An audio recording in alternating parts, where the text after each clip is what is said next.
আমাকে আশাতে খালি বলে আমরা মেয়ের বিচার হবে হবে। কখনো আমার মেয়ে আত্মহত্যা করে পারে না, এটা তোমাদের সব রহস্য পরিকল্পনা করা। আমি কখনো না, আমি একটাই কথা বলছি, থানার ওসি পুলিশ দারোগা সবাইকে একটা আমার মেয়েকে আত্মহত্যা করছে, ওরা এটা চক্রান্ত করাচ্ছে, এটাকে বিবাদ করে ঢাকা দেওয়ার জন্য ওরা অনেক কিছু করতেছে। পরে আমি আমার মেয়েকে তখন আমি কি করব, ওটাকে নিরুপায় হয়ে আমি অনেক কিছু দৌড়াদৌড়ি থানা এখানে ওখানে বহু জায়গায় বেটা পড়াশোনা হচ্ছে। আজকে 4টা মাস যাবত আমার হত্যা বিচার হয়নি। সবাই আমাকে আশাতে খালি বলে আমরা মেয়ের বিচার হবে হবে। বাবারা আমি বাধ্য এখানে আসতে বাধ্য হইলাম এই সমাধান করার জন্য। আমার নাতি নাতনিকে নিয়ে আমি অনেক যন্ত্রণা কষ্ট ভোগ করছি। এই শয়তানগুলো আমার মেয়েকে প্রচুর অত্যাচার করছে, সবগুলো সবাই বাড়ি পরিবার সবাই ওরা আজকে মিথ্যা টাকার জন্য অনেক চেষ্টা করতেছে। আমি তো মা, আমি কিভাবে সহ্য করবো সন্তানের একজন মিথ্যা সন্তান। মা বেঁচে আছি আজ পর্যন্ত, সন্তান চোখের সামনে হারা গেল।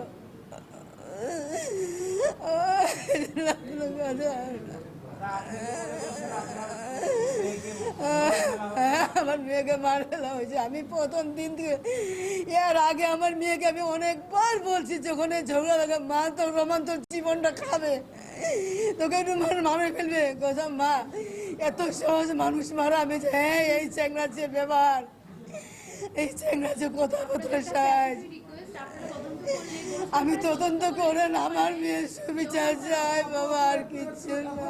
শয়তান গুলা আমি যেগুলো আছে ওগুলা ঘুরে ফিরে বেড়াচ্ছে, আমাদের হুমকি দেখাচ্ছে, কোথাও কোনো বিচার পাচ্ছি না আমি এখানে। এই জন্য আপনাদের কাছে আসা সুবিচার পাওয়ার জন্য। আমি বললাম মা ওর তো নোংরা নোংরা ঘাসা বলে তোমার যাওয়ার দরকার নাই, তুমি কি জন্য যাবা ওখানে? ওই দেখি তো মা আমি যাবো, তা আমি বললাম তোমার যাওয়ার দরকার নাই, ফেরত যাবো।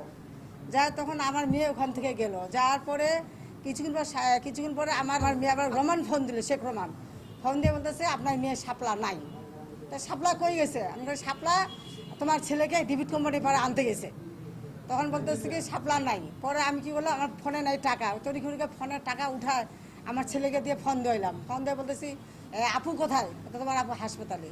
হাসপাতালে যা দেখতেছি ওই যে ইয়াতে যেগুলো শোয়ায় রাখে এমার্জেন্সি, এখানে শোয়ায় আছে আমার বেটি, শোয়া আছে। পরে আমি যাই মাথাটার মধ্যে ঘুরতেছি, পা দেখতেছি কেটে দাঁত কাপটি লাগছে, কী জন্য আমার মেয়ে এরকম হইলো।